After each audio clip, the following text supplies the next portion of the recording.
Kutoka kwenye mahakama ya hakimu mkazi Kisutu jijini Dar es Salaam leo hii Jumatatu Mei 19, 2025,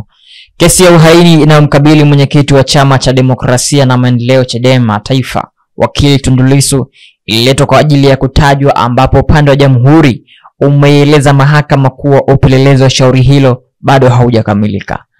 Jamhuri imesema mpaka sasa shauri hilo linaendelea na uchunguzi chini ya mamlaka za kipolisi, na kwamba kwa kuwa upelelezi haujakamilika, hivyo naiomba mahakama kuihairisha kesi husika kwa siku 14 zaidi, jambo ambalo limeonekana kupingwa vikali na mawakili wa utetezi. Jopo la mawakili wa utetezi likiongozwa na mawakili waandamizi Mpale Mpoki, Daktari Lugemeleza Nshala na Peter waliwasilisha maombi kadhaa mahakamani hapo, ambapo miongoni mwake wameiomba mahakama kulazimisha upande wa jamhuri ueleze nini hasa kinachokwamisha upelelezi, kwa sababu mwanzo lidaiwa mahakamani hapo kuwa ushahidi wote kuhusiana na shauri hilo upo mtandaoni.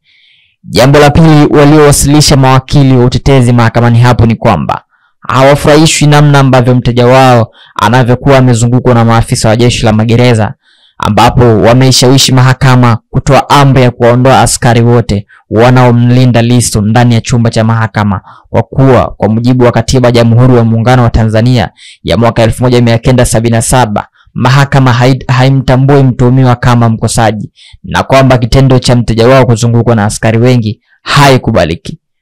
Ukijibu hoja hizo, upande wa jamhuri umeeleza mahakama kuwa licha ya kwamba katiba imeeleza hivyo, lakini haijatoa maelekezo ya aina gani ya ulinzi inahitajika kwa mtuhumiwa pindi anapokuwa ndani ya chumba cha mahakama, hivyo kuiomba mahakama kutupilia mbali maombi hayo, na kwamba ikiwezekana wanaomba ulinzi huo uongezwe. Mawakili hao wa serikali wameenda mbali zaidi kwa kueleza kuwa suala la ulinzi lina faida kwa mtuhumiwa mwenyewe, mahakama na maafisa wa mahakama kwa jumla wake. Na hii ni Kawabe News.